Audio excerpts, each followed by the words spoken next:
I signed my own divorce papers with a smile. Not because I was happy, not because I'd moved on, but because after 3 years of watching my husband destroy me piece by piece, I'd finally figured out how to destroy him back. The pen felt heavy in my hand, a Mont Blanc he'd given me on our 5th anniversary, back when he still pretended to love me. The irony wasn't lost on me as I scrawled my signature across the dissolution documents, officially ending our 10-year marriage. "You're being remarkably calm about this, Claire," his lawyer said, eyeing me suspiciously across the conference table. Margaret Chen was everything I used to be, sharp, polished, wearing her power like armor. She'd probably heard the stories. Poor Claire Hartley, the desperate wife who wouldn't let go, the one who called 50 times a day, who showed up at his office, who everyone pitied. I met her gaze without flinching. "I'm ready to move on." That was the first lie. Across from me, my soon-to-be ex-husband, Daniel Hartley, founder and CEO of Hartley Tech Solutions, beloved by Silicon Valley, featured in Forbes 40 Under 40, couldn't even look at me. He stared at his phone, his jaw tight, that familiar muscle twitch in his cheek that meant he was irritated. Good. He had no idea that for the past 6 months, while he thought I was falling apart, I'd been building something. While he thought I was weak, I'd been getting stronger. While he thought he'd won, I'd been planning his complete and total annihilation. And the best part? He'd helped me do it. Have you ever been underestimated so completely that it became your greatest weapon? Let me take you back to when I still believed in happily ever after. I met Daniel Hartley when I was 26, working as a data analyst at a mid-sized tech firm in San Francisco. He was 32, already making waves in the industry with his startup that promised to revolutionize cloud security. He came to our office for a partnership pitch, and I was assigned to run the technical analysis. He noticed me immediately, not because I was beautiful. I was average at best, with mousy brown hair I never styled right, and a wardrobe that screamed clearance rack, but because I caught 3 critical flaws in his security protocol that no one else had spotted. "You're brilliant," he'd said after the meeting, catching me in the hallway. "I need someone like you on my team." 3 months later, I was his director of data security. 6 months after that, I was his girlfriend. A year later, his fiancé. I should have seen the red flags then. The way he'd introduce me at industry events. "This is Claire. She handles our back-end security." Never my partner or my equal, just handles things, like I was staff. The way he'd edit my reports before they went to investors, taking my insights and rephrasing them in his voice. "I'm just making them more accessible," he'd say. "You're too technical. They need to hear it in language they understand." The way his mother, Patricia Hartley, old money, Connecticut breeding, the kind of woman who wore pearls to brunch, would smile at me with all her teeth and none of her eyes. "Daniel always did have a soft spot for charity cases," she'd said once, thinking I couldn't hear her. But I was in love, and Daniel made me feel seen in a way no one ever had. He made me feel like I mattered. That was his greatest talent, making you feel essential right up until the moment he didn't need you anymore. We got married on a cliff overlooking Big Sur. Small wedding, only 75 people. His family, his friends, his investors. My parents had died in a car accident when I was 19, and I didn't have many close friends. I'd always been more comfortable with computers than people. "You're all I need," Daniel had whispered as we danced our first dance. "You and me against the world." I believed him. The first 5 years were good. Great, even. Hartley Tech Solutions exploded. We went from 20 employees to 200, from $5 million in revenue to $50 million, from a cramped office in Soma to a sleek headquarters in Palo Alto. And through it all, I was there, working 16-hour days, building the security infrastructure that kept our clients' data safe, that made our reputation bulletproof. I turned down offers from Google, from Amazon, from companies that would have paid me 3 times what Daniel paid me. "Why would you leave?" he'd ask, genuinely confused. "This is our company, our dream." But it wasn't our company, not legally. When we'd gotten married, I'd signed a post-nuptial agreement at his lawyer's request. It's just a formality, protects both of us if anything happens to the company. I'd signed it without reading it carefully, because I trusted him, because I loved him, because I was an idiot. That agreement stipulated that Hartley Tech Solutions was his separate property, founded before our marriage. Any work I did for the company was considered employment, not partnership. If we divorced, I'd get a standard employee severance package. Nothing more. Things started changing around year 7. Daniel hired Victoria Cross as his new VP of marketing. She was 28, blonde, Stanford MBA, the kind of woman who could walk into a room and make every man forget his own name. She was brilliant at her job, I'll give her that. Within 6 months, she'd repositioned our entire brand, landed us features in TechCrunch and Wired, doubled our client inquiries. Daniel was obsessed with her. Victoria gets it, he'd say at dinner, his eyes bright with excitement. She understands the vision in a way that, well, in a way most people don't. The implication was clear. In a way you don't. I started noticing the late-night texts, the weekend emergency meetings, the way he'd smell different when he came home, expensive perfume I didn't wear, the kind Victoria favored. When I confronted him, he laughed. "You're being paranoid, Claire. Victoria and I work together. That's it. You're letting your insecurities get the better of you." He made me crazy, like I was imagining things, like I was the problem. That's what gaslighting does. It makes you doubt your own reality until you can't trust yourself anymore. The breaking point came on our 10th anniversary. I'd planned a surprise dinner at the restaurant where we'd had our first date. I'd left work early, put on the dress he'd once said he loved, made a reservation I could barely afford on my salary. He never showed up. At 9 p.m., after 2 hours of waiting and 3 apologetic visits from the waiter, I called him. Victoria answered his phone. "Oh, Claire," she said, her voice dripping with false sympathy. "Daniel's in the shower. We're at a conference in LA. I thought you knew?" I hadn't known. He hadn't mentioned any conference. "Can you ask him to call me when he's out?" I said, my voice barely a whisper. "Sure thing," Victoria said brightly, then quieter, like she was talking to someone else in the room. "Yeah, she sounds upset. Should I—" A pause. Then, "He says he'll call you tomorrow. He's exhausted." She hung up. I sat in that restaurant for another hour, nursing a glass of wine I couldn't taste, watching couples celebrate their own anniversaries, their own love stories that hadn't curdled into something rotten. Have you ever felt the exact moment your heart breaks? Not metaphorically, actually felt it crack open inside your chest. Daniel came home 3 days later. Not with an apology, not with flowers or explanations or any of the things you'd expect from a husband who'd missed his 10th anniversary. He came home with divorce papers. "Claire, we need to talk," he said, setting his suitcase down in the foyer of our Atherton house, the $4 million house that was in his name only, that I'd never been added to the deed for because his lawyer said it was cleaner this way. I was in the kitchen, pretending to care about the dinner I was making, pretending I hadn't spent the last 3 days barely eating, barely sleeping, replaying that phone call with Victoria over and over in my mind. "Okay," I said. He sat down at the island. He wouldn't look at me. "This isn't working anymore. Us. This marriage. I think we both know that." "I don't know that," I said quietly. "Claire." He sighed like I was being difficult, like I was the unreasonable one. "You haven't been happy in years. Neither have I.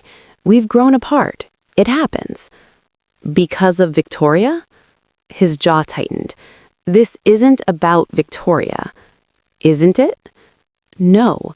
He met my eyes then, and what I saw there was worse than anger. It was indifference. "It's about you and me. We're different people than we were 10 years ago. You've stagnated, Claire. You're still doing the same job you were doing when we met. You haven't grown. You haven't evolved." The cruelty of it took my breath away. "I've been building your company." "My company, exactly." He leaned forward. "That's the problem. You act like you own half of Hartley Tech, but you're an employee, Claire. A good employee, sure, but that's all you've ever been." I'm your wife. And I've supported you for 10 years, given you a job you're barely qualified for, kept you on when I could have hired someone better. Someone better? My voice cracked. Daniel, I built your entire security infrastructure, every protocol, every system, under my direction, he interrupted, following my vision. You're a technician, Claire. You execute, you don't create. And I need someone who can create with me, someone who challenges me, someone, he trailed off. Someone like Victoria, I finished. He didn't deny it. I've filed for divorce. Margaret has drawn up the papers. You'll get your severance package from the company, 6-month salary, which is generous. The house is mine. The cars are mine. You can take your personal belongings. I stared at him. 10 years of marriage reduced to a severance package. Just like that? I whispered. Just like that. He stood up. I'll be staying at a hotel for the next few weeks. I need you out by the end of the month. Margaret will coordinate everything.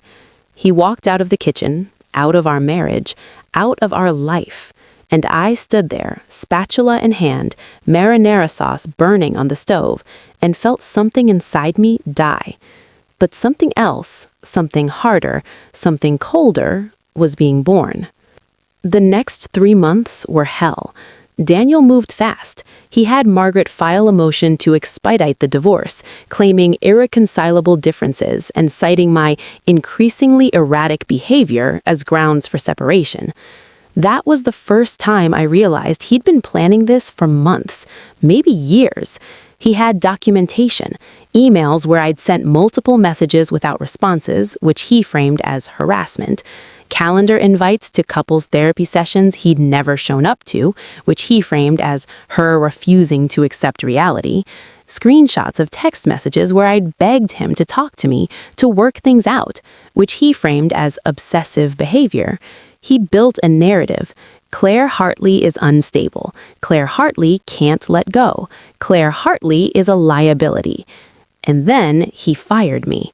It's not personal, Margaret had said during a tense meeting in her downtown office, but you understand that having you at the company during the divorce proceedings creates a conflict of interest. You'll receive your full severance package plus an additional 3 months as a gesture of goodwill. 9 months' salary for 10 years of work. I built that company's security from the ground up. I stopped 3 major data breaches. I designed systems that protected hundreds of millions of dollars in client assets. And Daniel was giving me 9 months' salary and showing me the door. What about my stock options? I asked. Margaret smiled. It didn't reach her eyes. Your employment contract specified that stock options vest over 10 years, with full vesting at the 10-year mark. Since you're leaving at 9 years and 11 months, she shrugged, you forfeit the unvested portions. That's $2 million in stock, I said, my voice hollow. That's the contract you signed. I looked at the papers in front of me, at my signature from 10 years ago, when I was young and in love and so stupidly trusting. Daniel had planned this down to the month. He'd waited just before my stock fully vested to blow up our marriage. The divorce was finalized 4 months later. I got exactly what Daniel's post-nuptial agreement stipulated: my personal belongings, my car, a 6-year-old Honda Civic, his Teslas were company vehicles, and my severance package. He got everything else: the house, the company, the reputation, the life we'd built together, and Victoria. 2 weeks after our divorce was final, he made it Instagram official. Photos of them at a charity gala, her in a silver dress that probably cost more than my monthly rent, him looking happier than I'd seen him in years. The caption read, "New beginnings with someone who believes in the vision. #blessed, #startup life, #power couple." The comments were full of congratulations from our former friends, from investors, from the entire tech community that had watched our marriage implode. No one asked what happened to me. No one wondered if I was okay. I'd simply ceased to exist in their world. I was 36 years old, unemployed, living in a studio apartment in San Jose that smelled like the Thai restaurant downstairs, with a bank account that was hemorrhaging money and no idea what to do next. I'd lost everything. Or so Daniel thought. Have you ever hit rock bottom so hard you had two choices, stay down or come back fighting? I found the letter 3 weeks after the divorce was finalized. I was sorting through boxes of belongings I'd grabbed hastily from our house. Daniel had given me exactly 4 hours to pack, with Margaret there to supervise, making sure I didn't take anything that was his. In a box of old files from my desk, I found a manila envelope I didn't remember packing. Inside was a letter, typed on Hartley Tech Solutions letterhead, dated 18 months earlier. It was addressed to me, from Daniel. My hands shook as I read it. Claire, if you're reading this, something has gone terribly wrong between us. I'm writing this in a moment of clarity, after too much whiskey and too much guilt. You need to know the truth. Hartley Tech Solutions wouldn't exist without you. The security protocols you designed, the ones I've been taking credit for in investor meetings, in press interviews, in patent applications, those are yours, all of them. I've been filing patents in my name alone for the past 3 years, using your designs, your code, your innovations. I told you we were filing them jointly, but I wasn't. I had the lawyers list me as sole inventor. You trusted me, so you never checked. I'm a fraud, Claire. Everything they praise me for, every award, every accolade, it's built on your work, and I've stolen it all. I don't know why I'm writing this. Maybe because I'm drunk. Maybe because I know what I'm planning to do. Bring in Victoria, position her as my partner, phase you out, and I feel guilty. Maybe I'm hoping I'll never actually do it, that I'll be better than this. But if you're reading this, I wasn't better. I did it anyway. There are copies of your original designs in the company server, folder path /archive/legacy/security protocols 2019-2024. I never deleted them, too paranoid about losing the backup. The timestamps prove you created them. The commit logs prove I just copied your work and filed it under my name. I'm sorry, Claire. For what it's worth, I did love you once. Daniel. I read it 3 times, my heart pounding so hard I thought I might be sick. He'd known what he was going to do, and he'd done it anyway. He'd planned to betray me, to steal my work, to destroy me. And some guilty part of him had left this letter like a confession he never expected me to find. But he'd made a mistake. He'd told me exactly where to find the proof. I'd grabbed my laptop, hands trembling as I booted it up. My company login had been deactivated, but I'd always maintained a backdoor access for emergency security audits, something Daniel had approved years ago, something he'd probably forgotten about. I logged into the company server through the back door. The folder was exactly where he said it would be, and inside, there they were. Thousands of files, my designs, my code, my innovations, every single security protocol that had made Hartley Tech Solutions the most trusted name in cloud security. All of it time-stamped with my employee ID. All of it created by me months or years before Daniel had filed patents claiming he'd invented them. I had been right all along. Daniel hadn't built Hartley Tech Solutions. I had. And I could prove it. The first thing I did was download everything. Every file, every line of code, every design document. I copied them to 3 separate external hard drives, uploaded them to encrypted cloud storage, and printed out the most damning documents. I wasn't taking any chances that Daniel would discover the backdoor and delete the evidence. The second thing I did was find a lawyer. Not just any lawyer, the best intellectual property attorney in Silicon Valley. Monica Rivera had made her reputation destroying tech giants who tried to steal from individual inventors. She'd won a $200 million judgment against Apple. She'd forced Google to pay out $150 million for patent infringement. She was expensive, ruthless, and exactly what I needed. "How did you afford me?" Monica asked when I walked into her downtown office, all glass and steel with a view of the bay. She was in her 50s, with silver hair cut in a severe bob and the kind of confidence that came from never losing. "I can't," I admitted. "Not yet, but I will once we win." She raised an eyebrow. "That confident?" I slid the folder across her desk. "Read this." She did, and as she read, her expression changed from skepticism to interest, to something that looked almost like hunger. "This is substantial," she said finally. "If this is real, it's real. I have the files, the timestamps, the commit logs, everything." Monica leaned back in her chair. "You understand what you're proposing. You're not just suing for divorce settlement. You're claiming that you're the true inventor of the technology that made Hartley Tech Solutions successful. You're saying your ex-husband committed patent fraud, intellectual property theft, and possibly perjury if he testified under oath about inventing these systems." Yes.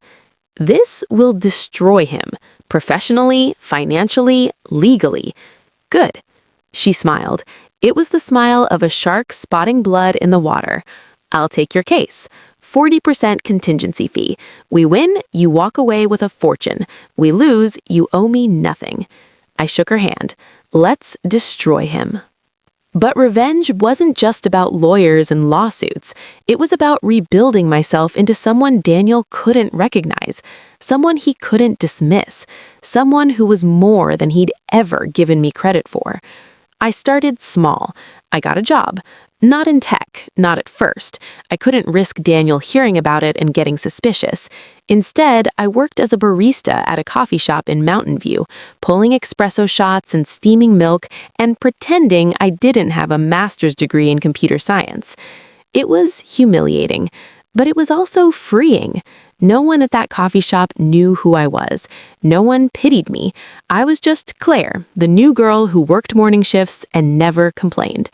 I used the free time to learn.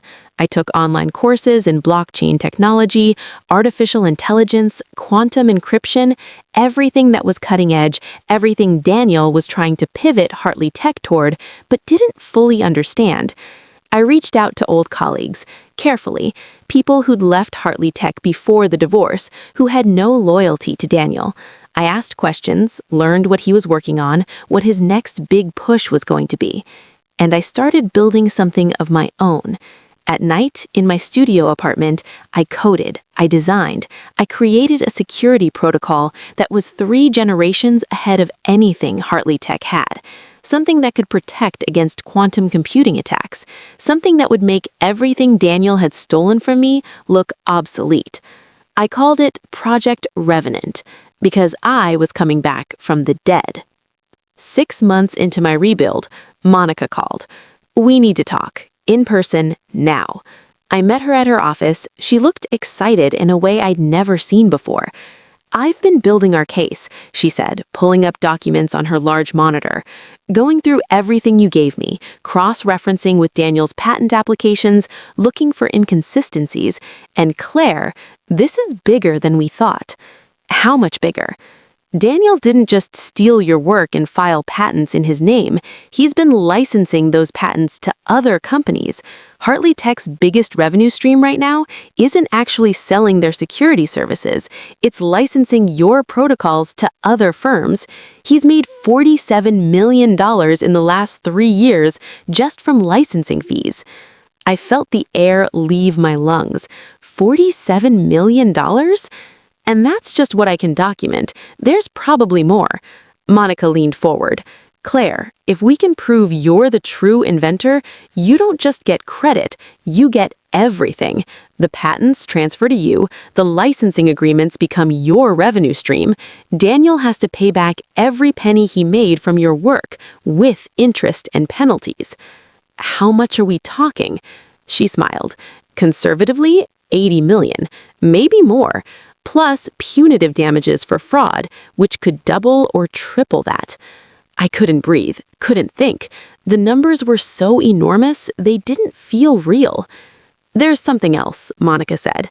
I've been doing research on Hartley Tech's financials. They're in trouble. Daniel's been spending like crazy. Huge salaries for Victoria and his executive team, expensive offices, lavish parties. He's burning through cash trying to maintain the image of success. But their actual revenue is declining. Clients are starting to leave because the technology is getting outdated, and Daniel doesn't have you there to innovate anymore. So he's vulnerable, I said slowly. Very. If we file this lawsuit right now at this exact moment when Hartley Tech is already struggling, it could break them completely. Daniel would lose everything: the company, his reputation, his wealth. He'd be exposed as a fraud in front of the entire tech industry. I thought about Daniel, about the way he looked at me in our kitchen telling me I'd stagnated, about Victoria answering his phone on our anniversary, about the life he'd taken from me without a second thought. File it, I said. File everything. The lawsuit hit like a bomb. Monica filed it on a Tuesday morning, and by Tuesday afternoon, it was the lead story on TechCrunch, Wired, The Information, every tech news outlet in existence. Former wife claims Hartley Tech CEO stole her inventions. $80 million lawsuit alleges patent fraud. The story had everything journalists loved: betrayal, stolen genius, a powerful man brought low by the woman he'd underestimated. Within hours, it was trending on Twitter. By evening, mainstream news outlets were picking it up. My phone wouldn't stop ringing. Reporters, former colleagues, random people from high school I hadn't spoken to in 20 years. I ignored them all. Daniel, predictably, went on the offensive. He released a statement through Margaret. These claims are entirely without merit and represent the desperate actions of a bitter ex-wife seeking to profit from my success. Miss Hartley was a valued employee, but her contributions to Hartley Tech Solutions have been grossly exaggerated. We will vigorously defend against these baseless accusations. But the court of public opinion was turning.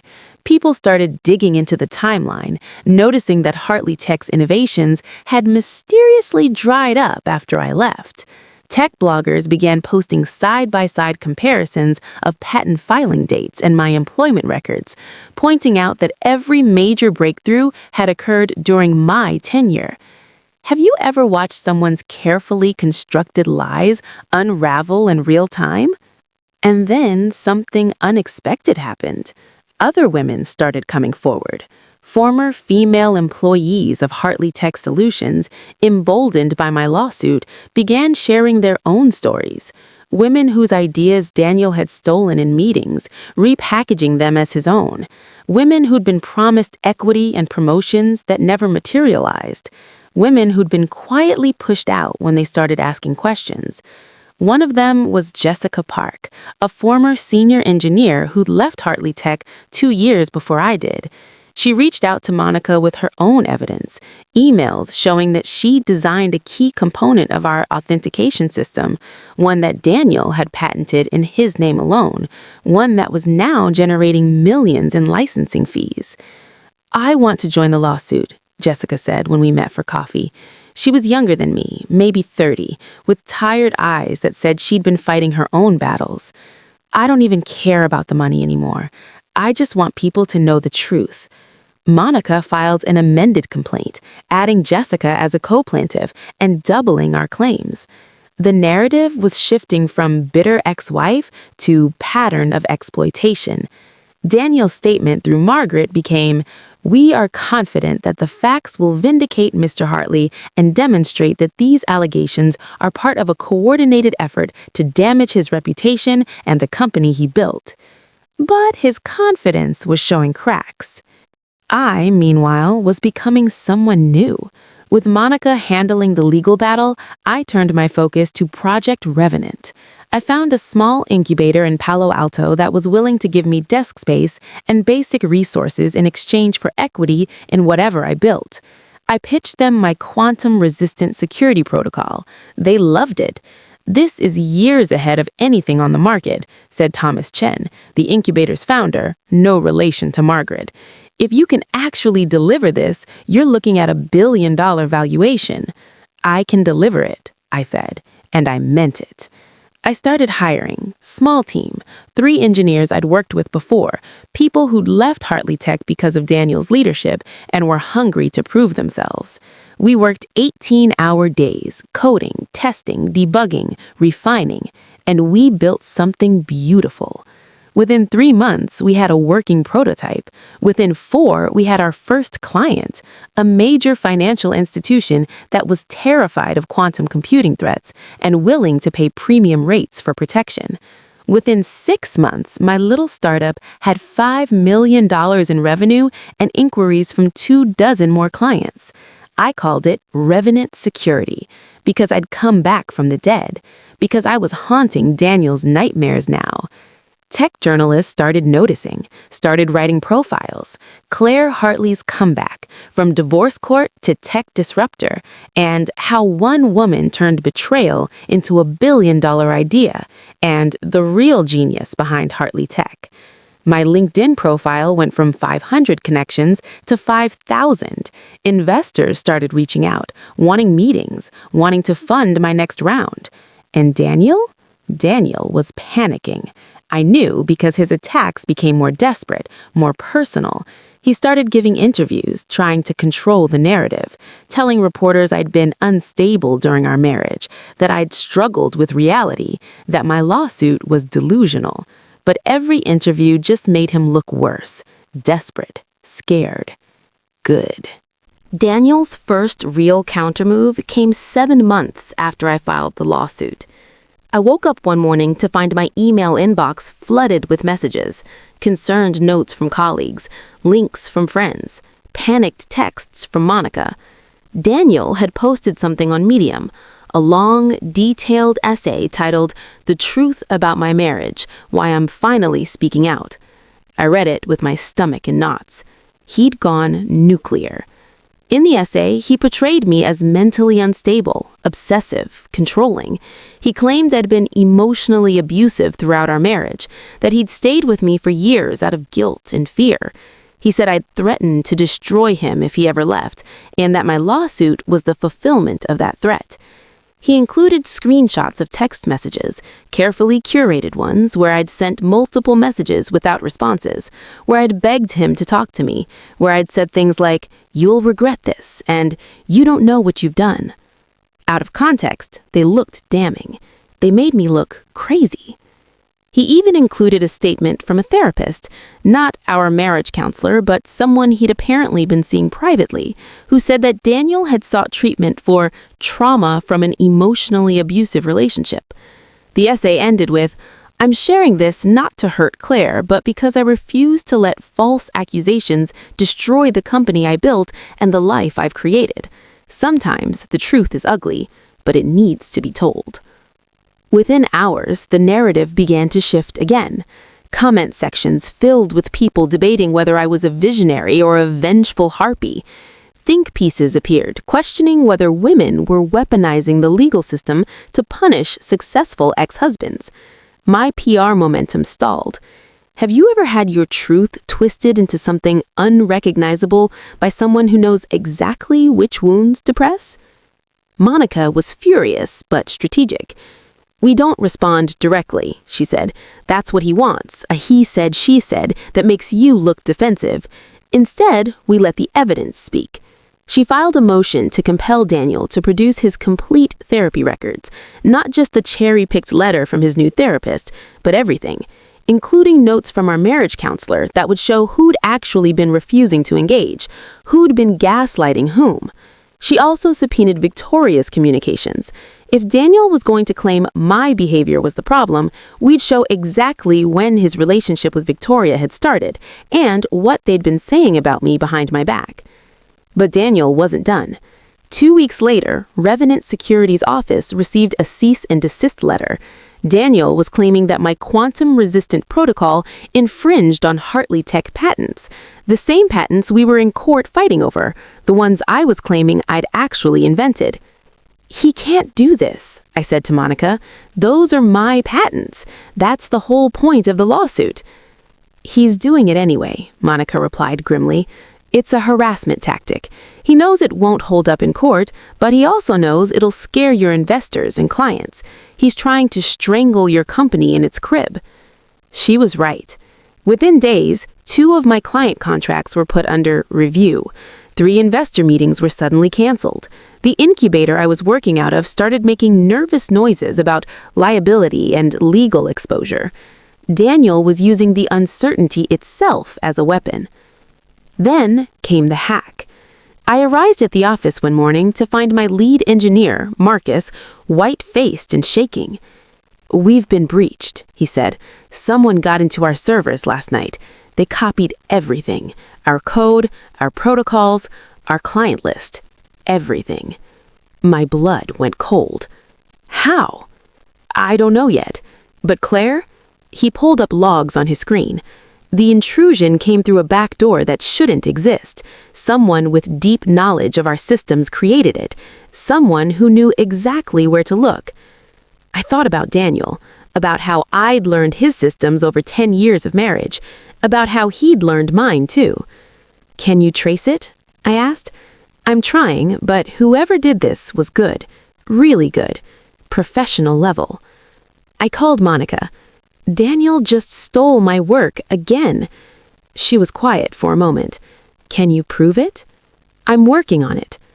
Work faster, because if Hartley Tech releases a new quantum-resistant protocol before we go to trial, it's going to seriously damage our case that he can't innovate without you. I spent the next week barely sleeping, working with Marcus to trace the intrusion, and finally, we found it. A digital trail leading back to an IP address registered to a security consulting firm in San Francisco. That firm's biggest client? Hartley Tech Solutions. Daniel had hired someone to steal my work, and he'd been sloppy about covering his tracks. Monica filed an emergency motion with evidence of the hack, requesting an immediate injunction on Hartley Tech to prevent them from using or disclosing any of the stolen information. The judge granted it, but the damage was done. The theft made the news, Tech EO accused of hacking ex-wife's startup, but it also made me look vulnerable, made Revenant Security look like a risky investment. 2 more clients pulled their contracts. My runway was shrinking, and Daniel knew it. The trial date was set for March 15th, almost exactly 2 years after Daniel had walked out of our kitchen with divorce papers. Monica had been building our case methodically, piece by piece. We had the evidence from the company's server proving I'd created the disputed protocols. We had testimony from former colleagues. We had Jessica Park's corroborating lawsuit. We had the hack trail leading back to Daniel's hired firm. But we had one more weapon Daniel didn't know about. 3 weeks before trial, Monica got a call from someone unexpected, Victoria Cross. "She wants to meet," Monica told me. "In person. She says she has information." "It's a trap," I said immediately. Maybe, or maybe Daniel finally pushed someone too far. Either way, we should hear what she has to say. We met Victoria at a Starbucks in Menlo Park, neutral territory. She looked different than I remembered. Thinner, with dark circles under her eyes, the polished veneer cracking at the edges. "Thank you for meeting me," she said, her hands wrapped around a coffee cup like she needed the warmth. I didn't say anything, just waited. "I'm leaving Daniel," she said finally, "filing for divorce, and I want to help you." Monica leaned forward. "Why?" Victoria laughed bitterly. "Because I'm you 3 years ago. He did to me exactly what he did to you. The gaslighting, the credit stealing, the casual cruelty. I thought I was different. I thought he loved me." She met my eyes. I was wrong. He doesn't love anyone. He uses people until they're not useful anymore, then discards them. "What happened?" I asked, unable to help myself. "He found someone new. Younger, an AI specialist he hired 6 months ago. Same pattern, working late, secret texts, me making excuses for him, and when I confronted him, he told me I was imagining things, that I was insecure, that I should be grateful for what he'd given me." She shook her head. "I finally understood what he'd done to you, and I'm so sorry, Claire. I enabled it. I participated in destroying you. I was so ambitious, so blinded by the glamour of it all, that I didn't care who got hurt. I wanted to hate her. Part of me still did, but I also saw the truth in her eyes. She genuinely hadn't understood. Not until she became the victim too. "What information do you have?" Monica asked, always practical. Victoria pulled out her phone. Emails, text messages, recorded conversations where Daniel admits to stealing my work, to filing false patents, to planning to crush me legally and financially, so I couldn't fight back. He said things to me he'd never say in public because he trusted me. He told me exactly how he'd stolen from you and how he was going to get away with it. She forwarded everything to Monica's email. Dozens of files, gigabytes of evidence. "There's more," Victoria said. "Daniel's been committing investor fraud. He's been showing fake revenue projections, inflating projections by 300%, hiding declining revenue and mounting debts. I have the actual financials versus what he's been showing investors." Monica's eyes lit up. "That's securities fraud. That's criminal." "I know." Victoria stood up. "Use it. Destroy him. He deserves everything that's coming to him." She left. I sat there, processing. "Do you think she's telling the truth?" I asked Monica. "I think she has nothing left to lose and everything to gain by burning Daniel down. Whether her motives are pure or not, this evidence is explosive." She started scrolling through the emails on her phone. "Claire, with this, we don't just win the lawsuit, we obliterate him." The trial itself was anticlimactic. Monica entered Victoria's evidence on day one. Recordings of Daniel casually admitting to patent fraud, to stealing my designs, to planning to crush me legally and financially, so I couldn't fight back. He said things to me he'd never say in public because he trusted me. He told me exactly how he'd stolen from you and how he was going to get away with it. His investor fraud evidence was even worse. Clear documentation that he'd been lying to investors about Hartley Tech's financial health, inflating projections by 300%, hiding declining revenue and mounting debts.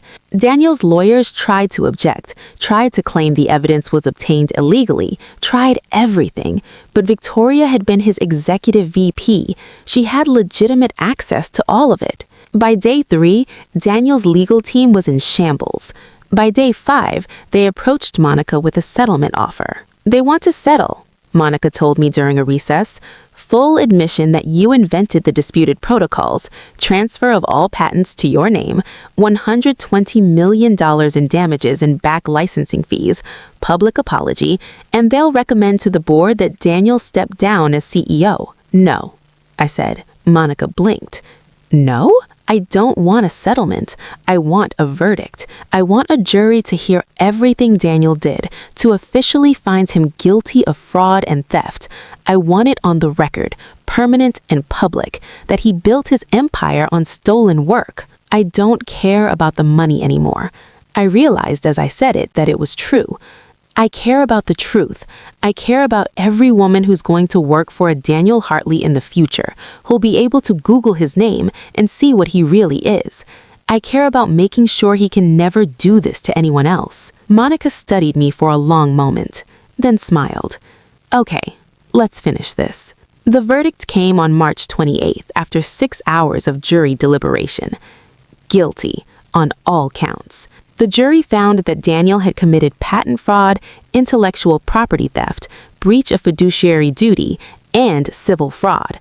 They awarded me $147 million in damages, $80 million in stolen patent value, $47 million in lost licensing fees, plus $20 million in punitive damages. They transferred all disputed patents to my name immediately.